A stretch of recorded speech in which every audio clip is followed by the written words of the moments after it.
ইসলাম হলো এমন এক জীবন বিধান, ইসলাম যদি কেউ পরিপূর্ণভাবে তার জীবনের মধ্যে নিয়ে আসে, তার জীবন ফুলে ফলে সুশোভিত হয়ে যাবে, কমতি থাকবে না। দুনিয়ার মধ্যেও সে কামিয়াবি, আখিরাতেও সে কামিয়াবি হবে। কিন্তু আফসোসের বিষয়, আমাদের কিছু মুসলমান ভাই তাদের ধর্ম সম্পর্কে জ্ঞান কম থাকার কারণে, ইলম কম থাকার কারণে বিধর্মীদের কৃষ্টি কালচার, বিধর্মীদের আচার অনুচার, তাদের অনুষ্ঠান আমরা ধার করে নিয়ে আসি, কি ঠিক না? তাদের অনুষ্ঠানে আমরা যাই, তাদের সাথে আমাদের গভীর বন্ধুত্ব হয়ে যায়, তাদের আচার আচরণ আমাদের কাছে ভালো লাগে, আমাদেরটা ভালো লাগে না, তাদেরটা ভালো লাগে। ও ভাই, এটা তো কপাল পোড়ার আলামত, এটা তো হতভাগ্যের আলামত, এটা তো ধ্বংসের আলামত, ঠিক না? তো এমন একটা বিধর্মীদের উৎসব আমাদের সামনে, যেটার নাম দুর্গা পূজা। কি পূজা? দুর্গা পূজা। হিন্দুরা করে দুর্গা পূজা, আর আমাদের মুসলিম নামধারী কিছু ভাই আছে, এরা করে দরগা পূজা। দরগায় গিয়ে পূজা দেয়, মাজারে গিয়ে পূজা দেয়, আছে কি নাই? জিনিস একই। ওরা ডাকে মা, আমরা ডাকি বাবা। অমুক বাবা, তালা বাবা, ল্যাংটা বাবা, কি বলেন, পাগলা বাবা। আর এরা বলে সব মা, মা কালী, মা দুর্গা। এগোইল মা, আমাগইল জিনিস একই। এই জন্য দুর্গা পূজা যেমনি ভাবে শিরক, দরগা পূজাও তেমনি ভাবে শিরক, ঠিক কিনা? কোনো পার্থক্য নাই। তো ভাইয়েরা আমার, পূজা আসতেছে, বিধর্মীদের যে একটা অনুষ্ঠান, আচার আচরণ, বলে এই সম্পর্কে ইসলাম আমাকে কি বলে? আমি যদি ইসলামের কাছে জানতে চাই, তাদের ধর্ম সম্পর্কে, তাদের ধর্মীয় অনুষ্ঠান সম্পর্কে যদি আমি ইসলামের কাছে জানতে চাই, ইসলাম এমন এক পূর্ণাঙ্গ জীবন বিধান, এই সম্পর্কেও আমাকে ডিটেলস উত্তর ইসলাম দিয়ে রেখেছে। সুবহানাল্লাহ। আদম আলাইহিস সালামের দিন থেকে নিয়ে নবী মুহাম্মদুর রাসূলুল্লাহ সাল্লাল্লাহু আলাইহি ওয়াসাল্লাম পর্যন্ত অসংখ্য নবী রাসূল এসেছিলেন, অসংখ্য নবী, অসংখ্য রাসূল। হযরতে নূহ আলাইহিস সালাম, নূহ আলাইহিস সালামের আগ পর্যন্ত যত নবী ছিল, তাদের প্রত্যেকের ধর্মে তেমন শরীয়তগত কোনো বিষয় ছিল না, পালনীয় কোনো বিষয় ছিল না। দুনিয়াতে কিভাবে বেঁচে থাকতে হবে, কোনটা ভালো কোনটা মন্দ, সামাজিক আচার আচরণ, এগুলো শিক্ষণীয় বিষয় ছিল। নামাজ, রোজা, কোরবানি, হজ, এগুলা ছিল না। হযরতে নূহ আলাইহিস সালাম থেকে শরীয়ত আল্লাহ তাআলা দান করেছেন, যেটা মানুষের জন্য পালনীয়। আল্লাহ সুবহানাহু ওয়া তাআলা কোরআন হাকিমে এক আয়াতে বলেছেন, ইন্না আউহাইনা ইলাইকা কামা আউহাইনা ইলা নূহ, যে আমি, হে নবী, আমি আপনার প্রতি ওহী নাজিল করেছি যেমনিভাবে হযরতে নূহ আলাইহিস সালামের প্রতি নাজিল করেছিলাম। তো এর আগে যারা নবী ছিল, এদের প্রতি কি ওহী আসে নাই? বলে হ্যাঁ, ওহী অবশ্যই এসেছিল, কিন্তু সেটা মানুষের এই শরীয়তের সাথে সংশ্লিষ্ট না। নবীদের কাছে বিভিন্ন বার্তা আল্লাহ তাআলা পাঠিয়েছেন, মানব জাতির কল্যাণের জন্য পাঠিয়েছিলেন। তো হযরতে নূহ আলাইহিস সালাম থেকে অনেক নবী রাসূল এসেছিলেন। এর মধ্যে 104খানা সহিফা, আসমানি গ্রন্থ, আসমানি কিতাব, 100টা হলো ছোট ছোট কিতাব, আর 4টা হলো বড় কিতাব। এই 100 সহিফা যাদের কাছে নাজিল হয়েছে, তাদের কাছেও স্বতন্ত্র ধর্ম ছিল, তারাও বিভিন্ন ধর্ম প্রবর্তন করেছিল। তা আল্লাহ তাআলা এক এক সময় ধর্মের মধ্যে কিছু সংযোজন, সংস্করণ করে করে করে করে এই পর্যন্ত এনেছেন, মুহাম্মদুর রাসূলুল্লাহ সাল্লাল্লাহু আলাইহি ওয়াসাল্লাম পর্যন্ত এনেছেন। তো ধর্মের মধ্যে পরিবর্তন কেন দরকার? কারণ একজন মানুষ যখন ডাক্তারের কাছে যায়, তখন ডাক্তার একেবারে শুরু করেই তাকে ফাইনাল ওষুধ দেয় না, তাকে প্রথমে 1 সপ্তাহের ওষুধ দেয়, তার অবস্থা পর্যবেক্ষণ করে, বলে আবার আসবেন, আবার আসার পরে পরীক্ষা নিরীক্ষা করে আবার কিছু ওষুধ হয়তো কমিয়ে দেয় কিংবা বাড়িয়ে দেয়। এভাবে কিন্তু ফাইনালি একটা ওষুধ দিয়ে দেয়, যারা বৃদ্ধ বলে বাবা এটা আপনার চলবে। তো এখন কোনো রুগী যদি বলে যে ডাক্তার সাহেব আপনি তো আমাকে এটা দিবেন আগেই জানতেন, তো এটা আগে দিয়ে দিতেন, এটা হবে? হবে না। কারণ রোগীর উপর পরীক্ষা নিরীক্ষা করে, যাচাই বাছাই করে সে কতটুকু সহ্য করতে পারবে, কোন দিকে যায় রোগ, সব বিবেচনা করে লাস্টে একটা পর্যায়ে এসে একটা ঔষধ সিলেক্ট করে দেয়। তো ঠিক তেমনিভাবে পৃথিবীতে আল্লাহ তাআলা এক এক সময় এক এক ধর্ম আল্লাহ তাআলা দিয়েছেন। হযরত ইব্রাহিম আলাইহিস সালামের কাছে সহিফা ছিল, হযরতে ইদ্রিস আলাইহিস সালামের কাছে ধর্ম ছিল। এমনিভাবে 4 কিতাব যারা পেয়েছেন, হযরতে দাউদ আলাইহিস সালাম পেয়েছেন জাবুর কিতাব, হযরতে মূসা আলাইহিস সালাম পেয়েছেন তাওরাত কিতাব, হযরত ঈসা আলাইহিস সালাম পেয়েছেন ইনজিল কিতাব, আর নবী মুহাম্মদুর রাসূলুল্লাহ সাল্লাল্লাহু আলাইহি ওয়াসাল্লাম পেয়েছেন আল কুরআনুল কারীম, সর্বশেষ গ্রন্থ। এবং এটাই কিয়ামত পর্যন্ত বলবৎ থাকবে, চলবে। এক ইহুদি একবার হযরত ওমর ফারুক রাদিয়াল্লাহু আনহুকে বলতেছে যে তোমাদের কিতাবে, তোমাদের এই গ্রন্থ আল কোরআনের মধ্যে এমন একটি আয়াত রয়েছে, এই আয়াত যদি আমাদের ধর্মের বেলায় নাজিল হতো তাহলে আমরা এই আয়াত নাজিলের দিনটাকে আমরা ঈদের দিন বানিয়ে নিতাম, আমরা এটাকে চিরদিন স্মরণ করে রাখতাম। বলে কি সেই আয়াত? তখন ইহুদি বলেছিল যে তোমাদের গ্রন্থে আল্লাহ তাআলা এই ইসলাম ধর্মকে তিনি স্বীকৃতি দিয়েছেন পরিপূর্ণ দিন হিসাবে, যে এটার মধ্যে আর কোনো কমি কমতি নাই, এটার মধ্যে সংযোজন সংস্করণের কোনো দরকার নাই, এটা আমি ফাইনাল করে দিলাম, চূড়ান্ত করে দিলাম। আল্লাহ তাআলা বলেন আল ইয়াউমা আকমালতু লাকুম দীনাকুম, আজ আমি তোমাদের দিনকে পরিপূর্ণ করে দিলাম। ওয়া আতমামতু আলাইকুম নি'মাতি, এবং আমি আমার নিয়ামত, আমি আমার দয়াকে তোমাদের জন্য পরিপূর্ণ করলাম। ওয়া রাদিতু লাকুমুল ইসলাম দীনা, এবং কিয়ামত পর্যন্ত তোমাদের জন্য ধর্ম হিসাবে আমি ইসলামকে মনোনীত করলাম, আমি সন্তুষ্ট চিত্তে ইসলামকে তোমাদের জন্য দিয়ে দিলাম। সুবহানাল্লাহ। পৃথিবীতে অন্য কোনো ধর্ম সম্পর্কে এটা বলা হয় নাই যে এটা পরিপূর্ণ। হযরতে মূসার যে ধর্ম ছিল ইহুদি ধর্ম, সেটাও পরিপূর্ণ ছিল না। হযরতে ঈসার যে ধর্ম ছিল সেটাও পরিপূর্ণ ছিল না। হযরতে দাউদ আলাইহিস সালামের যে ধর্ম ছিল সেটাও পরিপূর্ণ ছিল না। কিন্তু আল্লাহ তাআলা আমাদেরকে এমন এক ধর্ম দিয়ে দিলেন যে ধর্মটা হলো পূর্ণাঙ্গ জীবন বিধান। পূর্ণাঙ্গ জীবন বিধান, এটার মধ্যে এমন কোন জিনিস কম নাই যেটা আমাদেরকে অন্য ধর্ম থেকে ধার করে আনতে হবে। বিধর্মীদের থেকে আমাদের কৃষ্টি কালচার সংস্কৃতি ধার করে নিয়ে আসতে হবে, আমাদের সংস্কৃতি নাই এমন কোন জিনিস নাই, পরিপূর্ণ করে দিয়েছে। এজন্য ভাইরা আমার, ইসলাম হলো এমন এক জীবন বিধান, ইসলাম যদি কেউ পরিপূর্ণভাবে তার জীবনের মধ্যে নিয়ে আসে, তার জীবন ফুলে ফলে সুশোভিত হয়ে যাবে, কমতি থাকবে না। দুনিয়ার মধ্যেও সে কামিয়াবি, আখিরাতেও সে কামিয়াবি হবে। কিন্তু আফসোসের বিষয়, আমাদের কিছু মুসলমান ভাই তাদের ধর্ম সম্পর্কে জ্ঞান কম থাকার কারণে, ইলম কম থাকার কারণে বিধর্মীদের কৃষ্টি কালচার, বিধর্মীদের আচার অনুচার, তাদের অনুষ্ঠান আমরা ধার করে নিয়ে আসি, কি ঠিক না? তাদের অনুষ্ঠানে আমরা যাই, তাদের সাথে আমাদের গভীর বন্ধুত্ব হয়ে যায়, তাদের আচার আচরণ আমাদের কাছে ভালো লাগে, আমাদেরটা ভালো লাগে না, তাদেরটা ভালো লাগে।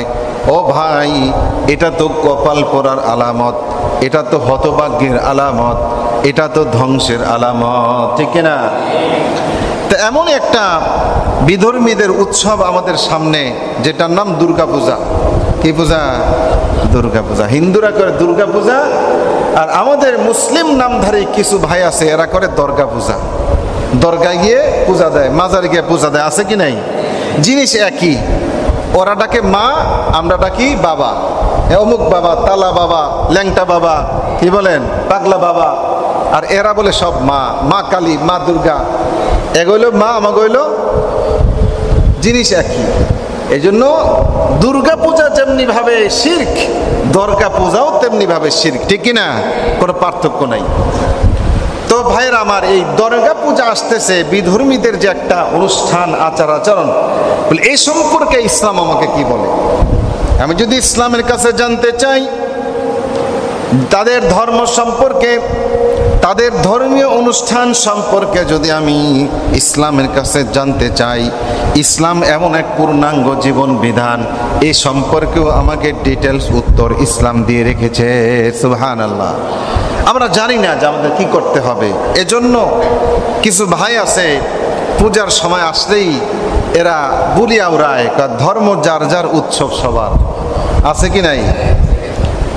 এটা হলো একটা অযৌক্তিক কথা এবং এটা একটা কুফরি মতবাদ। ভাইরা আমার, তাকিয়ে দেখুন কোরআনে হাকিমের মধ্যে 30 নম্বর পারায় কোরআনে হাকিমের ছোট সূরা যেখানে রয়েছে, সেখানে একটি সূরা আছে, সূরার নাম সূরাতুল কাফিরুন। কি নাম? কাফিরুন। কাফেরদের নামে, কাফেরের বহুবচন কাফিরুন। কোরআনে হাকিমের মধ্যে একটি সূরা রয়েছে। আল্লাহ রাব্বুল আলামিন এই সূরা নাজিল করেছেন।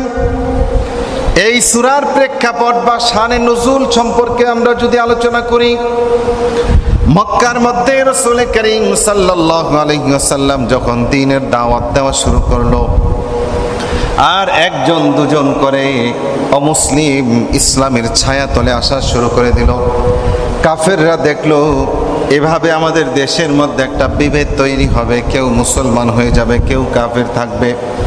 তো কাফেরদের মধ্যে যারা বুদ্ধিজীবী টাইপের ছিল, সুশীল টাইপের ছিল, এরা এসে মুহাম্মদ সাল্লাল্লাহু আলাইহি ওয়াসাল্লামের কাছে একটা প্রস্তাবনা নিয়ে এসেছেন, একটা চুক্তির জন্য এসেছেন। এসে বলতেছে, মুহাম্মদ তুমি এক ধর্মের দিকে দাওয়াত দাও, আমরা এক ধর্মের দিকে দাওয়াত দেই, চলো আমরা একটা সমঝোতায় আসি। আল্লাহ নবী বললেন, কি সমঝোতা? কাফেররা বলল, ও মুহাম্মদ, 1 বছর আমরা কাফের যারা আছি তারা সবাই মিলে তোমার রবের পূজা করব, ইবাদত করব, নামাজ পড়ব, রোজা রাখবো, তুমি যা যা বলো সব কিছু আমরা করব, কিন্তু পরের বছর তোমরা সবাই মিলা আমাগো খোদার পূজা করবা। নাউজুবিল্লাহ মিন যালিক।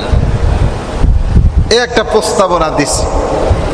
রাসূল করিম সাল্লাল্লাহু আলাইহি ওয়াসাল্লাম কিছুক্ষণ চুপ থাকলেন। সঙ্গে সঙ্গে জিবরাইল আমিন আল্লাহ তাআলার হুকুম নিয়ে আসলো। আল্লাহ রাব্বুল আলামিন এই সূরা কাফিরুন তখন অবতীর্ণ করলেন, কুল ইয়া আইয়ুহাল কাফিরুন, হে নবী আপনি কাফেরদেরকে বলেন, হে কাফের সম্প্রদায়, লা আ'বুদু মা তা'বুদুন, তোমরা যার ইবাদত করো কাফের, আমরা কিন্তু তার ইবাদত করি না। তোমরা যার ইবাদত করো আমরা তার ইবাদত করি না। ওয়ালা আনতুম আবিদুনা মা আ'বুদ, এবং আমরা যার ইবাদত করি তোমরাও তার ইবাদত করো না, তোমরাও তার ইবাদত করো না। ওয়ালা আনা আবিদুম মা আবাদতুম, তোমরা যার ইবাদত করো আমি ব্যক্তিগতভাবেও তার কোনো ইবাদত করি না। ওয়ালা আনতুম আবিদুনা মা আ'বুদ, আবার পুনরাবৃত্তি আল্লাহ করেছেন যে আমরা যার ইবাদত করি তোমরা কিন্তু তার ইবাদত করো না। লাকুম দীনুকুম ওয়ালিয়া দীন, ও কাফের সম্প্রদায়, তোমাদের জন্য তোমাদের ধর্ম পালনীয় আর আমাদের জন্য আমাদের ধর্ম পালনীয়। আমরা আমাদের ধর্ম পালন করব, তোমরা তোমাদের ধর্ম পালন করবা। অনেক মুসলমান আবার এই আয়াত বলে তারা দলিল দিতে যায় যে ধর্ম যার যার উৎসব সবার। নাউজুবিল্লাহ। এখানে আল্লাহ কি বলেছেন আর তারা বলে কি? আল্লাহ বলেছেন যে তোমাদের জন্য তোমাদের ধর্ম পালনীয়, তোমরা তোমাদেরটা পালন করবা, আমরা আমাদেরটা পালন করব। তার মানে এটা নয় যে তোমাদের ধর্মটা সঠিক হয়ে গেল। আল্লাহ রাব্বুল আলামিন কোরআন হাকিমের মধ্যে আয়াত নাজিল করেন, ওয়া মান ইয়াবতাগি গায়রাল ইসলামি দীনা, যে ব্যক্তি ইসলাম ছাড়া, ওয়া মান ইয়াবতাগি গায়রাল ইসলাম, যে ব্যক্তি ইসলাম ছাড়া অন্য কোনো মতাদর্শ, অন্য কোনো ধর্ম তালাশ করলো, অন্য কোনো ধর্ম পালন করলো, আল্লাহ স্পষ্টভাবে বলে দিলেন ফালাই ইউকবালা মিন, সেটা আল্লাহ তাআলা কোশ্চিন কালেও কবুল করবেন না। অন্য ধর্ম ইসলাম ছাড়া কেউ যদি অনুসন্ধান করে, তালাশ করে, পালন করে, তার এই ধর্ম আল্লাহ তাআলা কিয়ামতের দিন কোশ্চিন কালেও কবুল করবে না। কারণ আল্লাহর কাছে মনোনীত একমাত্র ধর্মের নাম হলো ইসলাম। অনেক মূর্খ মানুষ, জ্ঞানহীন মানুষ, তারা বলে যে অন্য ধর্মের লোকেরা যে জান্নাতে যাবে না, এটাকে আল্লাহ বলেছে, এই কথাও বলে। নাউজুবিল্লাহ মিন যালিক। অন্য ধর্মের প্রতি কি পরিমাণ তাদের টান, কি পরিমাণ তাদের মনের মোহাব্বত। অন্য ধর্ম পালন করলে যে জান্নাতে যাওয়া যাবে না এমন কোনো প্রমাণ আছে? দেখছেন কত বড় মূর্খতা। অথচ আল্লাহ রাব্বুল আলামিন কোরআন হাকিমে বলেন, ওয়ামান ইউশরিক বিল্লাহি ফাকাদ হাররামা আলাইহিল জান্নাহ। যে ব্যক্তি আল্লাহর সাথে শিরিক করলো, আল্লাহর সাথে অন্য কোন উপাস্যকে শিরিক করলো, ফাকাদ হাররামাল্লাহু আলাইহিল জান্নাহ, আল্লাহ তার জন্য জান্নাতকে হারাম করে দিয়েছেন। কোরআনের স্পষ্ট আয়াত। তাহলে অন্য ধর্ম পালন আর শিরিকের মধ্যে কোনো পার্থক্য আছে? অন্য ধর্ম পালন করা মানেই তো কি শিরিক, ঠিক কি না? হিন্দুরা কি করে? তারা মূর্তির সামনে গিয়ে পূজা করে, মূর্তিকে আল্লাহর সমকক্ষ মনে করে, শিরিক। খ্রিস্টানরা কি করে? তারা তিন খোদায় বিশ্বাসী, নাউজুবিল্লাহ মিন যালিক। তারা বলে আল্লাহ একজন, আর আল্লাহর স্ত্রী হলো মারিয়াম, আর আল্লাহর পুত্র হলো ঈসা, নাউজুবিল্লাহ মিন যালিক। ইহুদিরা কি করে? এদের তো কোনো ধর্মের অস্তিত্বই নাই। এরা আল্লাহর সন্তান মনে করে হযরত উজাইর আলাইহিস সালামকে, এবং তারা বর্তমানে ওই মূর্তি পূজার নামান্তর, মূর্তি পূজা শুরু করে দিয়েছে। তাদের ধর্মের কোনো অস্তিত্ব নাই। তো সুতরাং ইসলাম ছাড়া অন্য যে কোনো ধর্ম মানেই শিরক, আল্লাহর সাথে শিরক করা হয়। তো ভাইরা আমার, এই যে একটা অনুষ্ঠান, বিধর্মীদের অনুষ্ঠান আসতেছে, দুর্গা পূজা, তো এই পূজার মধ্যে আমাদের করণীয় হলো আমরা তাদের পূজাতে যাব না, ঠিক কিনা? এটা হলো আমাদের জন্য এক নম্বর করণীয়।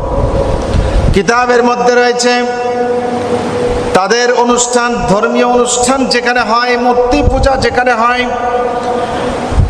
সাইয়েদেনা হযরতে ওমর ফারুক রাদিয়াল্লাহু আনহু বলেন, ও মুসলমানেরা, তোমরা তাদের সেই পূজা স্থলে যাইবা না, কারণ সেখানে আল্লাহর গজব নাজিল হতে থাকে। আল্লাহ তাআলার গজব সেখানে নাজিল হয়, আর তুমি সেখানে গিয়েছো, আল্লাহ না করুন দুনিয়াবি বিশাল গজব শুরু হয়ে গেল, তুমিও সেখানে গ্রেফতার হয়ে গেলা, তো তোমার হাসরটা এই হিন্দুদের সাথেই হয়ে যাবে। ভাইরা আমার, আশ্চর্য হয়ে যাবেন, আমরা যেই সময় এই 2025-এ বসবাস করি, এটা কিয়ামতের অতি নিকটে। বলে শুধু কি এটা নিকটে নয়, নবীজি যেদিন দুনিয়াতে এসেছেন, আল্লাহর হাবিব বলেছেন, আমি এবং কিয়ামত পাশাপাশি এসেছি। নবীজি মক্কায় থাকাকালীন জাবালে আবু কুবায়েস পাহাড়ে উঠে চাঁদের দিকে ইশারা করেছিল। কাফেরদের দাবির পরিপ্রেক্ষিতে চাঁদ দ্বিখণ্ডিত হয়ে গিয়েছে। আল্লাহ তাআলা কোরআন হাকিমে আয়াত নাজিল করেছে, ইকতারাবাতিস সাআতু ওয়ানশাক্কাল কমার। চাঁদ দ্বিখণ্ডিত হয়ে গিয়েছে, কিয়ামত নিকটবর্তী হয়ে গিয়েছে। এটা সেই আরো 1500 বছর আগের কথা। তো এখন কি অবস্থা? আপনারা একটা জিনিস হয়তো উপলব্ধি কেউ করতে পেরেছেন, অনেকে পারেন নাই। দেখেন, ঘন ঘন কিন্তু শুক্রবার চলে আসতেছে, ঠিক কিনা? এই জুমা পরে যাচ্ছেন, মনে হইল 2-1 দিন পরে আবার শুক্রবার চলে আসছে, ঠিক না? মুহূর্তের মধ্যে একটা সপ্তাহ শেষ হয়ে যাচ্ছে। ভাইরা আমার, এটা হলো কিয়ামতের অন্যতম একটি আলামত যে সময়ের বরকত আল্লাহ তাআলা উঠিয়ে নেবেন। এই 2025 কবে শুরু হলো, আবার শেষ হয়ে গেছে কিন্তু, ঠিক না? সেপ্টেম্বর প্রায় শেষ, আবার 2026 চলে আসবে। মনে হলো এই যে কিছুদিন আগে 2025 শুরু হলো, মনে হলো এই কিছুদিন আগে, হয়তো 2-1 মাস আগে রমজান গেছে, ঠিক না? রমজান কিন্তু আবার চলে এসেছে একেবারে কাছাকাছি। রবিউল আউয়াল মাস শেষ, রবিউল সানি চলতেছে, জমাদুল্লাহ, জমাদুল উখরা, রজব, শাবান, এরপরই রমজান। মাত্র 4টা মাস কোন রকম আছে। সময়ের বরকত আল্লাহ তাআলা উঠিয়ে নিয়ে গেছেন। কিয়ামত অতি নিকটে। ফিতনা ফাসাদ ব্যাপকভাবে প্রকাশ পাবে। আল্লাহর হাবিব বলেছেন, তোমরা চাটাই যেভাবে বোনো, ওই যে ওয়াজ মাহফিলে বিভিন্ন অনুষ্ঠানে হোগলা ভাড়া করে নিয়ে আসে, হোগলা যেভাবে বুনি একটার মধ্য দিয়ে উঠায় একটার মধ্যে দেয়, ঠিক কিনা? পাটি যেভাবে বুনে আগেকার মা বোনেরা বুনতো। আল্লাহর হাবিব বলেছেন, কিয়ামতের আগে এমনভাবে ফিতনা প্রকাশ পাবে, অর্থাৎ এক ফিতনা শেষ হতে না হতেই আরেক ফিতনা শুরু হয়ে যাবে। যাচ্ছে কিনা কি ভাই? আর এই সময় সম্পর্কে আল্লাহর হাবিব আমাদেরকে সতর্ক করে গিয়েছেন, ও আমার উম্মতেরা, এমন একটা সময় আসবে, ইউসবিহুর রাজুলু মুমিনান ওয়া ইউমসি কাফিরা। সকালে তো মানুষ মুমিন থাকবে, কিন্তু তার কর্মের কারণে, বিশ্বাসের কারণে বিকালবেলা কাফের হয়ে যাবে। বিকালবেলা মুমিন থাকবে, সকালবেলা কাফের হয়ে যাবে। ভাইয়েরা আমার, আজকে আমাদের এই যুব সমাজের মধ্যে, আমাদের রাজনৈতিক নেতাদের মধ্যে, আমাদের তরুণদের মধ্যে যে ব্যাপকভাবে মূর্তি পূজার প্রতি আগ্রহ, মূর্তি পূজার প্রতি তাদের প্রীতি দেখছি, এটা কিন্তু বড় ভয়ঙ্কর। আজকে বিধর্মীদের পূজাগুলো মুসলমানদের উপস্থিতিতে সয়লাভ হয়ে যায়, ঠিক কিনা? বিধর্মীদের অনুষ্ঠান, কাফের মুশরিক যদি থাকে 50 জন, মুসলমান থাকে 100 জন। অধিকাংশ বিধর্মীদের পূজাগুলো মুসলমানদের টাকায় হয়, ঠিক কিনা? রাজনৈতিক নেতারা তাদের ভোটের কারণে হিন্দুদেরকে টাকা দেয়, দেয় কি দেয় না? অথচ এই মাসআলা আমাদের জেহেনে নাই যে বিধর্মীদেরকে কোন ক্ষেত্রে সাহায্য দেওয়া যাবে আর কোন ক্ষেত্রে যাবে না, এতটুকু ইলম আমাদের মধ্যে নাই। অথচ আল্লাহর হাবিব বলে গিয়েছেন, না না না, বিধর্মীদের অনুষ্ঠান যেখানে হয় সেখানে তোমরা যাবা না, সেখানে তোমরা উপস্থিত থাকবা না। এমনি ভাবে তাদের অনুষ্ঠানে শুভেচ্ছা জানানো, এটা একটা ট্রেন্ড হয়ে গিয়েছে। বিধর্মীদের অনুষ্ঠানে শুভেচ্ছা জানানো, এটা মনে হয় যে আমরা খুব সুশীল হয়ে গিয়েছি, আমরা খুব মডার্ন হয়ে গিয়েছি, আমরা উদারপন্থী হয়ে গিয়েছি, এমন একটা ভাব আমাদের মধ্যে চলে এসেছে। অথচ এই পূজা উপলক্ষে তাদেরকে শুভেচ্ছা জানানো সম্পূর্ণ কবিরা গুনাহ, হারাম, এবং এটা শিরক। নাউজুবিল্লাহ মিন যালিক। কথার কথা, কেউ আপনার বাবাকে গালি দেওয়ার জন্য বাড়ি থেকে আসতেছে, আপনার বাবাকে গালি দিবে, আর আপনি পথের মধ্যে দাঁড়ায় কি বলবেন? যে তোমাকে শুভেচ্ছা, স্বাগতম বলবেন এই কথা? কি আপনি তো পারবেন একটা লাঠি নিয়ে দাঁড়ায় থাকবেন যে আয় আমার বাবাকে গালি দিতে, ঠিক কিনা? অথচ মা বাবা ভাই বোনেদের চাইতে কোটি কোটি গুণে বেশি আমাদের কাছে প্রিয় হলেন আমাদের আল্লাহ, ঠিক কিনা?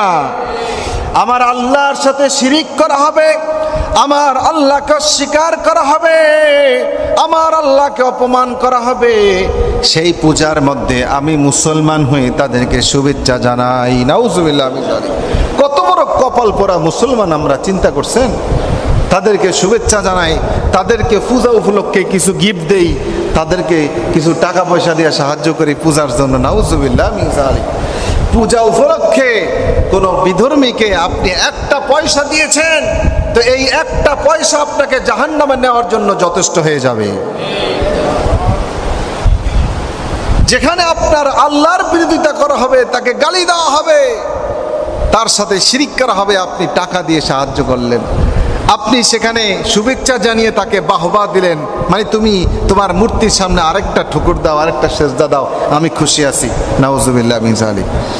এমনি ভাবে তাদের এই পূজা উপলক্ষে যে সমস্ত খাবার দাবার মুসলমানদের কাছে পরিবেশন করে, এই খাবার দাবারের হুকুম হলো, যদি তাদের হাতে জবাইকৃত বস্তু হয় তাহলে সেটা তো সব সময়ের জন্য হারাম। বিধর্মীদের হাতের জবাইকৃত বস্তুর, জবাইকৃত পশুর গোশত, এটা চিরদিনের জন্য হারাম। কারণ তারা জবাই দেয় কার নামে? তাদের মূর্তির নামে জবাই দেয়। আর আল্লাহ তাআলা কোরআন হাকিমে বলেছেন, ওয়ালা তাকুলু মিম্মা লাম ইউযকার ইসমুল্লাহি আলাইহি, আল্লাহর নাম ছাড়া অন্য কোন নামে কেউ যদি পশু জবাই দেয়, ওই পশু তোমাদের জন্য খাওয়া হারাম। ঠিক তেমনি ভাবে যদি কোনো বড় পীরের নামে, কোনো বাবার নামে যদি জবাই দেয়, ওই গোশত খাওয়া হারাম, ঠিক কিনা? এমনিভাবে পূজা উপলক্ষে যে সমস্ত বস্তু বিধর্মীরা তৈরি করে তাদের দেবতার সামনে ভোগ দেওয়ার জন্য, ওই যে বাতাসা, আরও কি কি আছে, মিষ্টি সন্দেশ, এই সমস্ত জিনিস, ফল পাকড়া, এগুলা তারা সেখান থেকে এনে বরকতের নিয়তে খায়। কি ঠিক কিনা? তার মানে হলো এখান থেকে আমাদের দেবতারা খেয়েছে, এগুলা উচ্ছিষ্ট আমাদের জন্য রেখে গিয়েছে, এগুলা আমরা খাই, আর সেখান থেকে মুসলমানদেরকে দেয়, পাগল মুসলমান এগুলাও খায়। ঠিক কিনা? এই পূজা উপলক্ষে অধিকাংশ খাবার বিধর্মীরা তাদের দেবতাকে দেওয়ার জন্যই তৈরি করে। হ্যাঁ, এরকম নাড়ু, সন্দেশ, যা কিছু আছে, ফল পাকড়া নিয়ে মূর্তির সামনে একটু রাখে, এরপরে সেখান থেকে নিয়ে আসে, মানে বরকত দিয়ে নিয়ে আসতো আর কি। এই পূজা উপলক্ষে যে সমস্ত খাবার রয়েছে এগুলা মুসলমানদেরকে আপনাকে যদি দেয় তাহলে এগুলো আপনি খেতে পারবেন না। এছাড়া অন্য সময় যদি তারা কিছু ফল পাকড়া, একসাথে প্রতিবেশী বসবাস করেন, আপনাকে গিফট দিল, হাদিয়া দিল, গোশত ছাড়া তাদের রান্না করা মাছ হতে পারে, তরকারি হতে পারে, সেটা খেতে পারবেন, ফল ফাকর হতে পারে, সেটা আপনি খেতে পারবেন, প্রতিবেশী হিসাবে আপনি খেতে পারবেন, কোনো সমস্যা নেই। কিন্তু পূজা উপলক্ষে তাদের উপঢৌকন গ্রহণ করা যাবে না। এই যে সামনে আসতেছে দুর্গা পূজা, দেখবেন আমাদের মুসলমান সন্তানরা এরাও একটা ঈদের মতো একটা আমেজ, ঈদের মতো এদের ড্রেস কিনে বিধর্মী বন্ধুদের সাথে নাচ গান, আড্ডা, পূজা মণ্ডপে যাওয়া, এগুলা করে কি করে না? অথচ এগুলা কত বড় শিরক, কত বড় জাহালাত, কত বড় অজ্ঞতা, মূর্খতা, এগুলা আমাদের মধ্যে নাই। ভাইরা আমার, ইসলামের প্রতি দরদ, ইসলামের প্রতি মোহাব্বত থাকবে কেমনে? আমরা তো ইসলাম কিনা পাই নাই, আমরা ক্রয় করি নাই, ইসলাম আমরা কষ্ট করে অর্জন করি নাই, ইসলামের জন্য আমার ঘর বাড়ি ছাড়তে হয় নাই, ইসলামের জন্য আমাকে আঘাত সহ্য করতে হয় নাই, ইসলামের জন্য আমার রক্ত দিতে হয় নাই, এই জন্য ইসলামের প্রতি মোহাব্বত কম। অথচ সাহাবায়ে কেরাম ইসলামের জন্য জীবন দিয়েছে, রক্ত দিয়েছে, ঘর বাড়ি ছেড়ে দিয়েছে। হায় রে, এক সাহাবী মক্কার মধ্যে হযরতে সুহাইব রাদিয়াল্লাহু আনহু সবচাইতে ভালো তীরন্দাজ ছিল। বন্দুকের গুলি মিস হতে পারে, কিন্তু সাহাবী এত ভালো তীরন্দাজ ছিল, তনির থেকে তীর বের করে মারতো, তার ধনুকের তীর কোনো সময় মিস হতো না, এমন ভালো একজন তীরন্দাজ সাহাবী। মক্কা থেকে হিজরত করে মদিনায় রওনা দিয়েছে। পথিমধ্যে কাফেররা তাকে ঘিরে ধরেছে, তাকে যেতে দেবে না, তার প্রতি নির্যাতন করবে। সাহাবী হযরতে সুহাইব রাদিয়াল্লাহু তাআলা আনহু একটা উঁচা টিলার মধ্যে উঠলো, উঠা ডাক দেয়া বলতেছে, হে কাফেররা, তোমরা শুনো, তোমরা সবাই কিন্তু জানো আমি তোমাদের মধ্যে সবচাইতে ভালো তীরন্দাজ, আমার তুনিরের মধ্যে যতক্ষণ তীর আছে ততক্ষণ কিন্তু কেউ আমার কাছে আসতে পারবে না, মায়ের বুক খালি করে দেব। তার চাইতে ভালো একটা প্রস্তাব তোমাদেরকে দেই। কি প্রস্তাব? মক্কার মধ্যে আমার অমুক জায়গায় দোকান আছে, অমুক জায়গায় আমার ব্যবসা আছে, অমুক জায়গায় আমার বাড়ি আছে, তোমরা সব কিছু নিয়ে যাও, কিন্তু আমাকে ছেড়ে দাও, আমি দয়ার নবীর সাথে দেখা করব। সাহাবী চলে গেল, কাফেররা রাজি হয়ে গেছে, ঠিক আছে, যেহেতু সম্পদ পেয়ে গেছে আর কি। সাহাবী চলে গেল। রাসূল করিম সাল্লাল্লাহু আলাইহি ওয়াসাল্লাম মদিনার বাইরে এসে অপেক্ষা করতে লাগলো। হযরতে সুহাইবের জন্য জিবরাইল আমিন ঘোষণা দিয়ে দিয়েছেন, জিবরাইল আমিন জানিয়ে দিয়েছেন, নবী গো, আপনার সাহাবী আপনার জন্য এমন পাগল, তার জীবনের সব অর্জিত সম্পদ কাফেরদেরকে দিয়ে তার ঈমানটা বাঁচিয়ে কিন্তু সে মদিনায় চলে এসেছে। আল্লাহর হাবিব তার জন্য পাগল হয়ে গেলেন, তাকে জড়িয়ে ধরে বললেন, সুহাইব, তুমি যে ব্যবসা আজকে করেছো, আল্লাহ তোমার ব্যবসায় সন্তুষ্ট হয়ে গিয়েছে। ভাইরা আমার, সাহাবীদের মধ্যে সত্যের অনুসন্ধান, ইসলামের জন্য তাদের যেই মন কাঁদত, ইসলামের জন্য তাদের যেই প্রাণ কাঁদত, তারা যেই সত্য অনুসন্ধানী ছিলেন, সাহাবায়ে কেরামের ঘটনা পড়বেন, ঈমান তাজা হবে, কুফরের প্রতি ঘৃণা তৈরি হবে, কুফরের প্রতি নিফরত তৈরি হবে, ইসলামের প্রতি মোহাব্বত তৈরি হবে। কিতাবের মধ্যে ঘটনা এসেছে, আল্লাহর রাসূলের একজন সাহাবী ছিল হযরতে সালমান ফারসি রাদিয়াল্লাহু আনহু।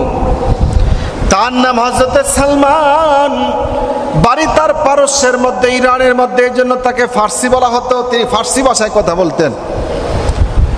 দীর্ঘ হায়াত পেয়েছেন তিনি, 350 বছর হায়াত পেয়েছেন। এই হযরতে সালমান ফার্সি রাদিয়াল্লাহু আনহু তিনি ছিলেন অগ্নি পূজক, আগুনের পূজা করত। তার বাবাও ছিল অগ্নি পূজক। একবার তার বাবা কোনো এক কারণে তাকে এক জায়গায় পাঠিয়েছে। আসার পথে দেখে ওই সময় ছিল খ্রিস্টানদের যুগ, হযরতে ঈসা আলাইহিস ইসলামের জমানা, একেবারে শেষ সময়। খ্রিস্টানরা ইবাদত বন্দেগী করত, তখন সেটাই ছিল সত্য ধর্ম।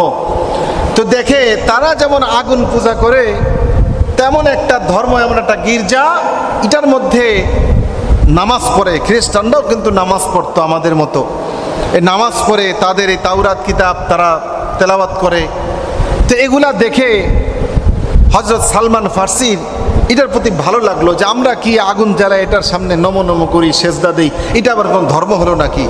এই যে কি সুন্দর ধর্ম, আসমানি গ্রন্থ পড়ে, নামাজ পড়ে, এটা তার কাছে ভালো লাগছে। এবার বাড়িতে আইসা তার বাবাকে বলতেছে, বাবা আমরা যে ধর্ম পালন করি এটা তো একটা ভালো দেখায় না, একটা আগুন, একটা পার্থিব জিনিস, এটাকে আমরা পূজা করি। আমি আসার সময় খ্রিস্টানদের গির্জা দেখেছি, এই ধর্মটা আমার কাছে ভালো লাগছে। বাবা চিন্তা করছে, সর্বনাশ, এই যে আমার সন্তান অন্য ধর্মের ভালো লাগছে, সে তো দিন দিন ওটার মধ্যে চলে যাবে। এই জন্য তারে করছে কি, পায়ের মধ্যে শিকল লাগায় ঘরের মধ্যে আটকে রেখে দিচ্ছে।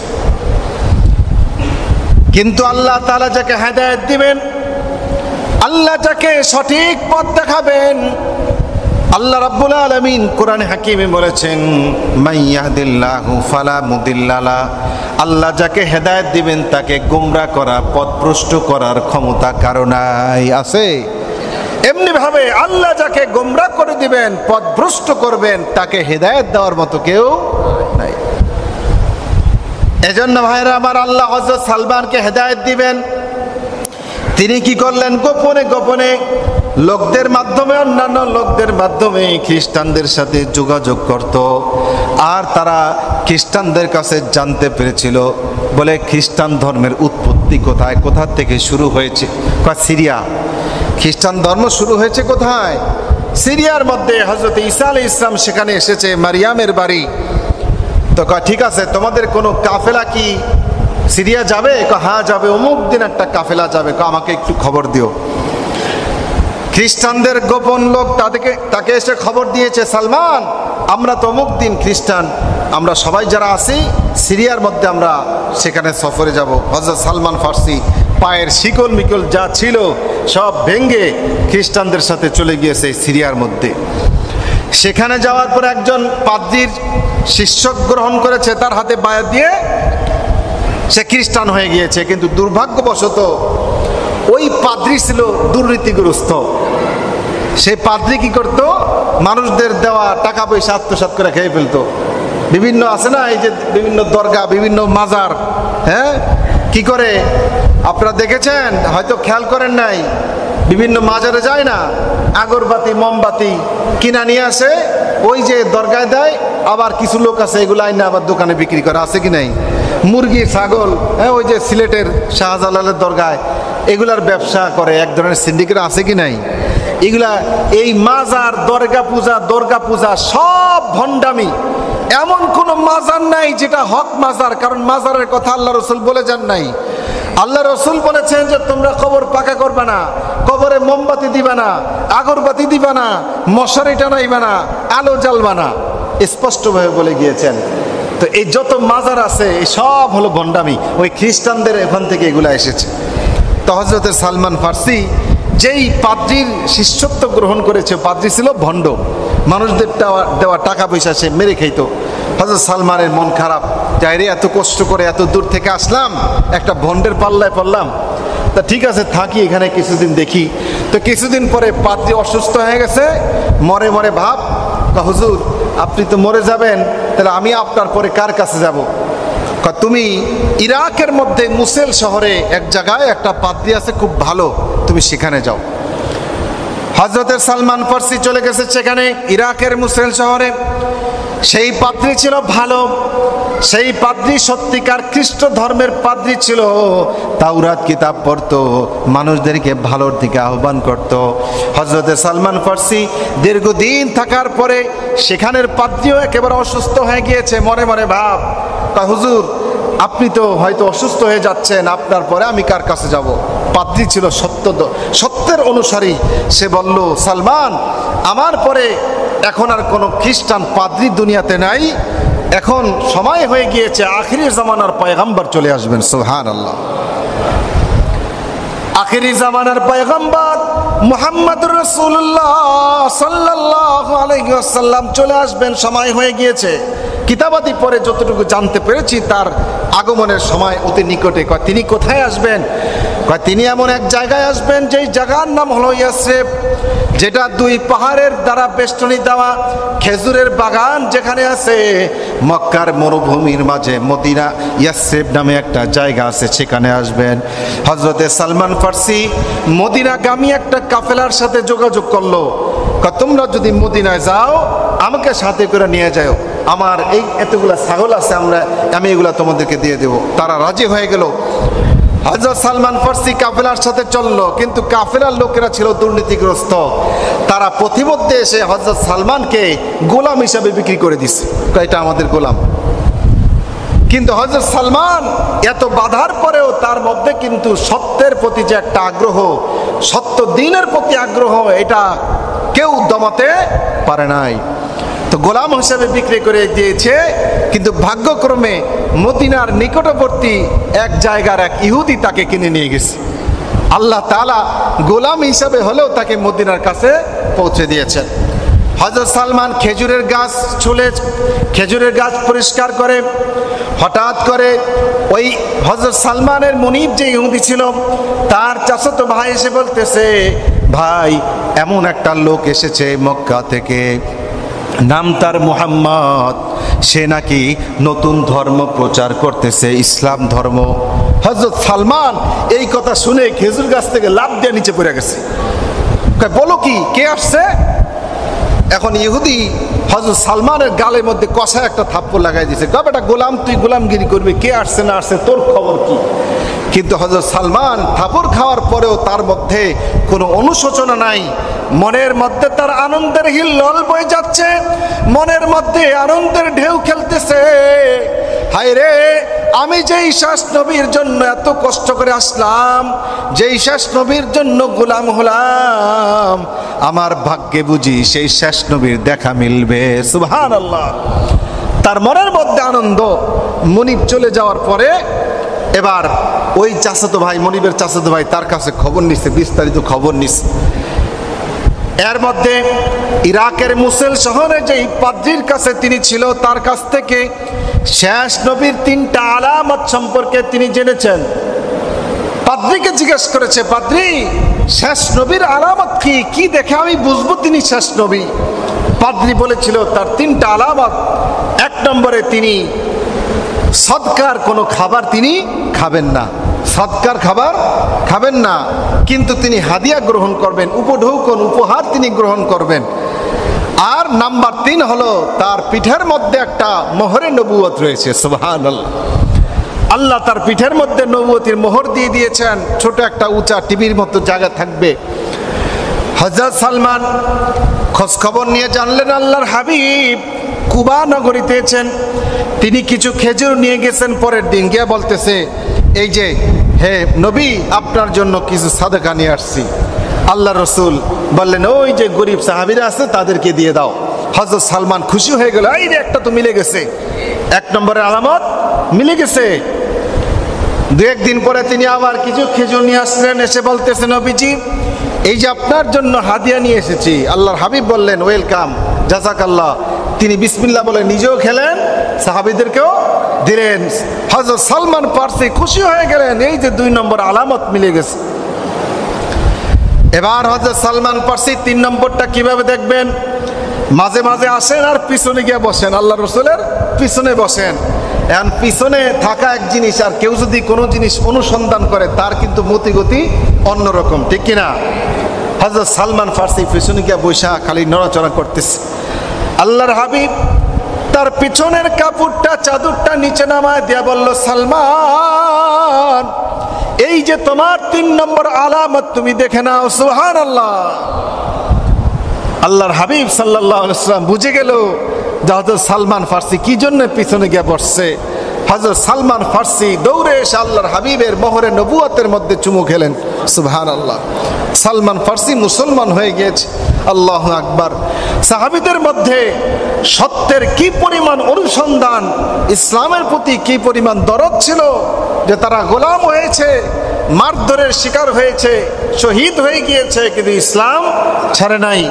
অথচ আজকে আমরা এই সাহাবীদের অনুসারী, আজকে আমরা দুর্গা পূজা দরগা পূজার মধ্যে যাই, ঠিক কিনা? পূজার মধ্যে টাকা দেই, সাহায্য দেই, পূজার খাবার খাই, এদেরকে আবার শুভেচ্ছা জানাই। নাউজুবিল্লাহ মিন যালিক। এই জন্য ভাইরা আমার, এই যে পূজা আসতেছে, পূজা মণ্ডপে আমরা যাব? আমাদের সন্তানদেরকে যেতে দেব না। তাদেরকে এই উপলক্ষে টাকা পয়সা দেব না। তাদের এই পূজার জিনিস আমরা খাবো না। এবং আমরা এখান থেকে সব সময় বেশি বেশি ইস্তেগফার করব, কারণ এই কুফরের কারণে দুনিয়ার মধ্যে আযাব আর গজব নাজিল হয়। এদের আযাবের কারণে, এদের গজবের কারণে যাতে আল্লাহ আমাদেরকেও পাকড়াও না করেন, সেই দোয়া আমরা করতে থাকবো। আল্লাহ তাআলা আমাদের সবাইকে খাঁটি ঈমান, বেজাল মুক্ত ঈমান গ্রহণ করার তৌফিক দান করেন। সর্বশেষ ইসলামিক ভিডিও সবার আগে পেতে আল হাদি মিডিয়া সাবস্ক্রাইব করে পাশে থাকা বেল আইকনটি ক্লিক করুন। ধন্যবাদ।